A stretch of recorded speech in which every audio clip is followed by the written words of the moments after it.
pitch is where's the dignity of the single man found, both in like the broader culture and society, and then maybe more specifically in the corner, and then in like the church space. And then ultimately, what function can they serve in some way that is meaningful to themselves and then meaningful to society as a whole? The concept that resonates with me and has continually resonated with me out of that passage is being above reproach. Um, so maybe we can talk about what that means to be above reproach in today's day and age, um, and defining that, Hmm. I think is the right thing to do in pursuit of masculinity. But does something like the true nature of authority help us to sort of understand how to pursue masculinity in widely varying contexts, and then the basis for that being uh, Christ, and you can look at that in a bunch of different ways. So that would be my pitch. It's I want to look into how I think proper masculine authority has to do with holding tension. I think that building a structure that can be filled with life has a lot to do with holding tension in a way that requires um, perception and wisdom, and particularly humility. Because in order to give space for life to exist, it's, anyone who's been married for more than 5 minutes knows you can't force it. And the kind of humility that's required is something that is way beyond my natural capacity to undertake. So, And specifically on a landscape that is one of psychological warfare, torrents of information, more than we can possibly deal with, or verify or invalidate. The way that we're forced to rely on trusted interlocutors to try to help make sense of that landscape, and the way that we as men can coordinate our efforts based on a shared understanding, which admittedly is extremely hard to find in the first place, given that we're all having such different perspectives and perhaps information streams. And to further muddy the waters, Jesus as lion and lamb, I think maybe hasn't been, at least in the circles that I grew up in, given his fair due. I think there's been a lot of maybe caricaturizing Jesus as only the lamb. And as it pertains to our masculinity, I think we need to understand Jesus as lion, and what that looks like. So, Paul. How do I become a robust and mundane man? That's what I want to be. I want to be an average man that's okay living in the mundane, who is secure as a husband and as a father and as somebody who is seeking God, but also trying to carry that to other men. And I noticed, I suspect in a culture with very, very strong guardrails, where there's no opportunities to go off the rails, you probably don't need brotherhood to the same extent. But in a culture where it's the opposite, then all the forces towards doing the good or doing the thing that's right have to be attract forces. And the forces, I think, holding us each to the highest possible standard is that we are judged each according to that standard within the bounds of a brotherhood, whether that's online or in person.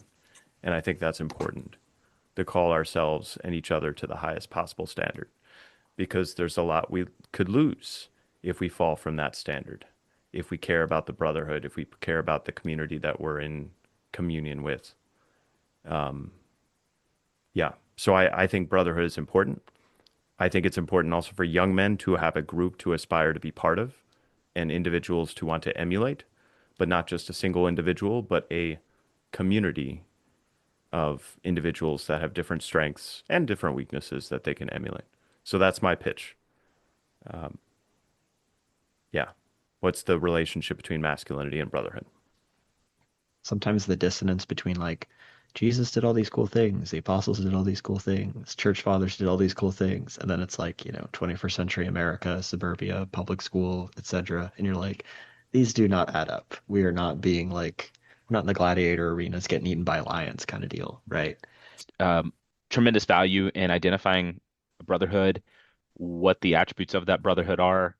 Um, the concept of shadow patriarchy has come up recently. I was waiting for someone to, I almost pitched it, but I held on to it.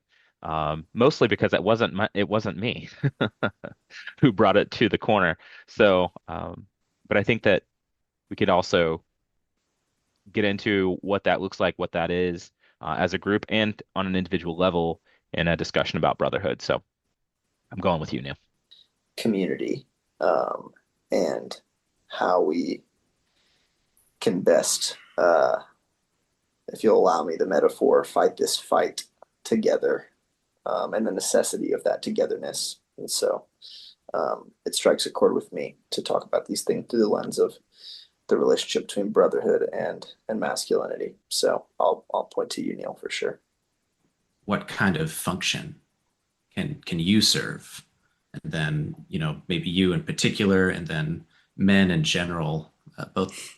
And I think, the question of what is the function of a single man, begs the question, what also is the function of a man who's not single? And I feel like is a good grounding. Particularly, I'm interested to hear your story, to be honest with you, if you're willing to share a little bit. But I think that it's a nice practical standing place to look at the concept of masculinity and what it means to each of us in particular. I think what inspires me the most is just the absolute dearth of viable paths that are hopeful, that young men can see themselves in, where they can say, of this generation, say, that's the life that I want, or that's the life that I want to aim towards. And that makes men respect one another. You have a common ideal. So let's say all the men say Christ is the common ideal. That's the vertical. But the horizontal of brotherhood is when the men that are part of that brotherhood respect one another, like really value and respect one another. And what I wrote down, that which makes men respect each other is mastery, is excellence. It doesn't have to be at a particular thing, but something that, if there's something that someone does that's masterful, that's excellent, or even if you can see that seed of potential mastery, you can see the starting point where it's like, I'm watching this guy because this guy, he's got something. And when you can see that, and it's and so like I think the future of brotherhood is really this combination of two masteries, and it's a mastery of competence, like really good at something, but then it's the other thing that, Miles, that you were talking about, which I wrote down as the mastery of virtue. Like, what does it mean to be virtuous? Like, we don't talk about Or when I meet somebody who kind of like who falls short and has, you can see their shortcomings, and then you watch how they actually deal with that in conjunction with the excellence is awesome for me.